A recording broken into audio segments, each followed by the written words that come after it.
वरदाता doctor राजकुमार के, Padma Bhushan doctor राजकुमार के, doctor राजकुमार के, डॉक्टर राजकुमार के, नट सार्वभौम डॉक्टर राजकुमार के।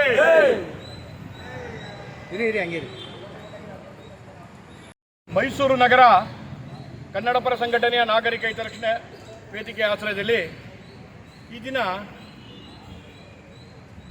ನಟ ಸಾರ್ವಭೌಮ ಡಾಕ್ಟರ್ ರಾಜ್ಕುಮಾರ್ ಅವರ ಹುಟ್ಟುಹಬ್ಬವಾಗಿ ಈ ದಿನ ಸಿಹಿ ವಿತರಣೆ ಕಾರ್ಯಕ್ರಮ ಇಟ್ಕೊಂಡಿದ್ದೀವಿ.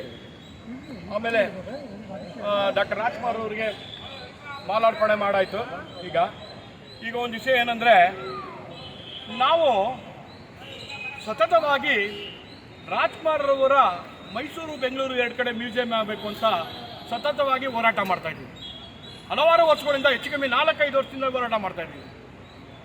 BJP ಸರ್ಕಾರ ಇದ್ದಾಗ ಬಸವರಾಜ ಬೊಮ್ಮಾಯಿ ಅವರಿಗೆ ನಾವು ಮೆಮೊರಂಡಮ್ ಕೊಟ್ಟಿದ್ದೀವಿ, ಶಿವರಾಜ್ಕುಮಾರ್ ಅವರಿಗೆ ಮೆಮೊರಂಡಮ್ ಕೊಟ್ಟಿದ್ದೀವಿ. ಮಾಡ್ತೀವಿ ಅಂತ ಹೇಳಿ ಪ್ರವಾಸೋದ್ಯಮ ಇಲಾಖೆ ಹೋಯಿತು, ಅಷ್ಟೊಳಗೆ ಸರ್ಕಾರ ಬಿದ್ದೋಯ್ತು.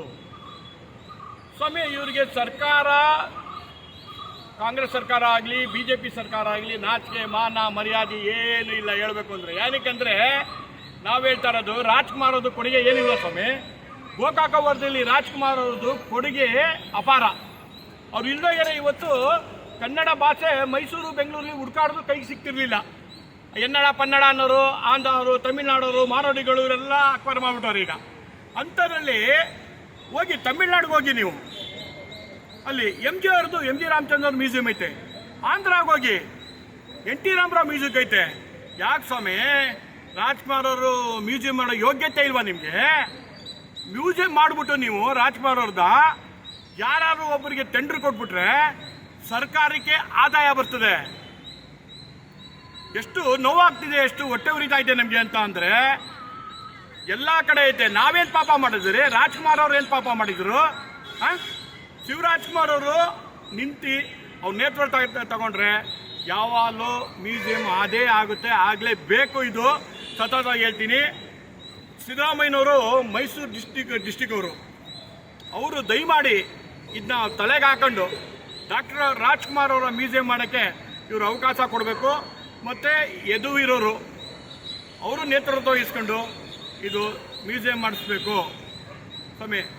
ಆಮೇಲೆ ಇಲ್ಲಿ ಡಾಕ್ಟರ್ ರಾಜ್ಕುಮಾರ್ ಅವರು ಎಷ್ಟು ಕನ್ನಡ ಅಂತಾರೆ. ಎಲ್ಲ ಬೋರ್ಡ್ಗಳಲ್ಲಿ ಆಂಗ್ಲ ಭಾಷೆಯಲ್ಲೇ ಕನ್ನಡ ಐತಿ. ಎಲ್ಲ ಕಡೆ ಸುಮಾರು ಹೋರಾಟಗಳು ಮಾಡಿದ್ದೀವಿ ನಾವು. ಅದು ಆಂಗ್ಲ ಭಾಷೆಯಿಂದ ಯಾರೂ ತೆಗಿತಾನೇ ಇಲ್ಲ. ಅವರು 60% ಕೊಡಿ. ಯಾಕೆ ಸ್ವಾಮಿ 60% ಕೊಡ್ತಾರೆ? ಧರ್ಮ ಕೊಡ್ತಾರೆ 60% ಸರ್ಕಾರ? ನಮ್ಮ ಕನ್ನಡಕ್ಕೆ ನಮಗೆ ಯಾಕೆ? ನೀವು ಕೋರ್ಟು ಕಚೇರಿಗೆ ಹೋಗಿ ಇಂಗ್ಲೀಷು, ಎಲ್ಲ ಕಡೆ ಇಂಗ್ಲೀಷು, ಎಲ್ಲ ಕಡೆ ಕನ್ನಡ ಬರಬೇಕು. ಮೊದಲು ನಮ್ಮ ಮಕ್ಕಳೂ ಅಷ್ಟೇ ಕನ್ನಡ ಮೀಡಿಯಂ ಓದಿಸ್ಬೇಕು, ಕನ್ನಡ ಹೇಳ್ಕೊಡ್ಬೇಕು, ಎಲ್ಲ ಮಾಡಬೇಕು, ಪ್ರತಿಯೊಂದು ಮಾಡಬೇಕು. ಇವಾಗ ಡಾಕ್ಟರ್ ರಾಜ್ಕುಮಾರ್ ಅವ್ರನ್ನ ಸಂಘ ಕಟ್ಟಿದ್ದು ಇಲ್ಲೇ ರಾಮೇಗೌಡರು ಇದ್ದಾರೆ. ಪಾಪ ಅವತ್ತಿಂದ ಇವತ್ತವರೆಗೂ ಈ ಡಾಕ್ಟರ್ ರಾಜ್ಕುಮಾರ್ ಸಂಘ ಕಟ್ಟಕ್ಕೆ ಅವರು ಬೆವರು ಎಷ್ಟುಸ್ತವ್ರೆ, ಏನೇನು ಮಾಡೋರೆ ಎಲ್ಲ ಗೊತ್ತು. ಹುಟ್ಟು ಹೋರಾಟಗಾರರು ಅವರ ನೇತೃತ್ವದಲ್ಲೇ ನಾವು ಹೇಳ್ತಾ ಇರೋದು, ಮೈಸೂರು ನಗರದಲ್ಲಿ ರಾಜ್ಕುಮಾರ್ ಅವ್ರ ಮ್ಯೂಸಿಯಮ್ಮು ಖಂಡಿತ ಆಗಲೇಬೇಕು. ಆಯ್ತೆ. ಡಾಕ್ಟರ್ ರಾಜ್ಕುಮಾರ್ ಅವರನ್ನು ಅವ್ರ ಕೊಡುಗೆ ಅಪಾರ. ಹೇಳಿದ್ರೆ 3 ದಿನ ಅದು ತೀರಲ್ಲ. ದಯಮಾಡಿ ಇಷ್ಟು ಮಾತಾಡಿ ನಮ್ಮ ಹಿರಿಯರು, ಮಾರ್ಗದರ್ಶಕರು, ನಮ್ಮ ರಾಮೇಗೌಡರು ಒಂದೆರಡು ಮಾತಾಡಬೇಕಂತ ದಯಮಾಡಿ ಅವ್ರನ್ನ ಕೇಳ್ಬೇಕಾಗಿದೆ.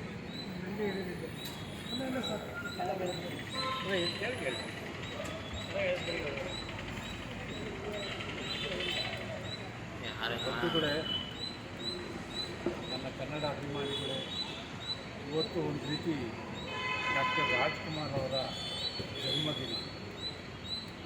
25 ವಸಂತಗಳನ್ನು ಅವರು ಬದುಕಿದ್ರೆ ಬದುಕಿದಂಥ ಒಂದು ದಿನ ಇದು. ಅಂಥ ಪವಿತ್ರವಾದ ದಿನದಲ್ಲಿ ಇವತ್ತೊಂದು ದಿನ ನಮ್ಮ NR ಮೂಲದಿಂದ ಹಿರಿಯ ನಾಗರಿಕ ವೇದಿಕೆಯವರು, ಕನ್ನಡ ವೇದಿಕೆಯವರು ಬಂದಿದ್ದಲ್ಲೇ ಪುಷ್ಪವನ್ನು ಅರ್ಪಿಸಿ ಅವರು ಒಂದು ಅಂಥದ್ದಲ್ಲದೆ ಚಿತ್ರರಂಗದಲ್ಲಿ ತೊಂದರೆ ಆಗ್ತಕ್ಕಂಥವ್ರಿಗೆ ನಿಧಿಯನ್ನು ಎತ್ತತಕ್ಕಂಥ ಕೆಲಸವನ್ನು ಡಾಕ್ಟರ್ ರಾಜ್ಕುಮಾರ್ ಮಾಡ್ತಿದ್ರು. ದೇಶಕ್ಕೆ ಬರ ಬಂದರೆ ನಿಧಿಯನ್ನು ಎತ್ತತಕ್ಕಂಥ ಕೆಲಸವನ್ನು ಮಾಡ್ತಿದ್ದು ಏಕೈಕ ವ್ಯಕ್ತಿ ಡಾಕ್ಟರ್ ರಾಜ್ಕುಮಾರ್. ಇವತ್ತು ಚಿತ್ರರಂಗ ಬರದಾಗೋಗೈತೆ. ರಾಜ್ಕುಮಾರ್ ಇಲ್ದೇ ಒಂದು ರೀತಿ ಶೂನ್ಯ. ಆದರೆ ಸರ್ಕಾರ ಯಾಕೆ ಶೂನ್ಯ ಆಗಬೇಕು? ನಮ್ಮ ಮಂಜು ಅವರು ಕೇಳ್ತಾ ಇರೋದು ಒಂದು ಒಳ್ಳೆಯ ಒಂದು ವಾತಾವರಣದ ಒಂದು ಮ್ಯೂಸಿಯಂ ಕೇಳ್ತಾ ಇದ್ದಾರೆ. ಅದನ್ನು ದಯಮಾಡಿ ಯಾವೇ ಸರ್ಕಾರ ಬರಲಿ ಈಗಿನ ಸರ್ಕಾರ ಇರ್ಬೋದು, ಕಾಂಗ್ರೆಸ್ ಇರ್ಬೋದು, ಮತ್ತೊಂದು ಬರ್ಬೋದು, ದಯಮಾಡಿ ಮ್ಯೂಸಿಯಂ ಮಾಡೋಕ್ಕೆ ಪ್ರಾಮಾಣಿಕ ಪ್ರಯತ್ನ ಮಾಡಿ. ಅದಕ್ಕೆ ಏನೇನು ಅವನು ಕೊಡಬೇಕು ನಾವು ಕೊಡಕ್ಕೆ ತಯಾರಾಗಿ ಇಷ್ಟೇಳಿ ನಮ್ಮ ಯಾರಿದ್ರೆ ಡಾಕ್ಟರ್ ರಾಜ್ಕುಮಾರ್ ಅವರು.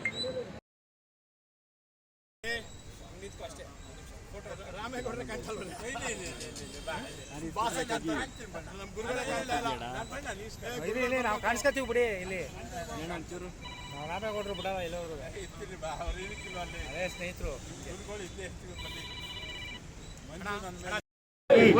ಡಾಕ್ಟರ್ ರಾಜ್ಕುಮಾರ್ಗೆ, ಪದ್ಮಭೂಷಣ ಡಾಕ್ಟರ್ ರಾಜ್ಕುಮಾರ್ಗೆ, ಡಾಕ್ಟರ್ ರಾಜ್ಕುಮಾರ್ ಗೆ, ಡಾಕ್ಟರ್ ರಾಜ್ಕುಮಾರ್ ಗೆ, ನಟ ಸಾರ್ವಭೌಮ ಡಾಕ್ಟರ್ ರಾಜ್ಕುಮಾರ್ ಗೆ.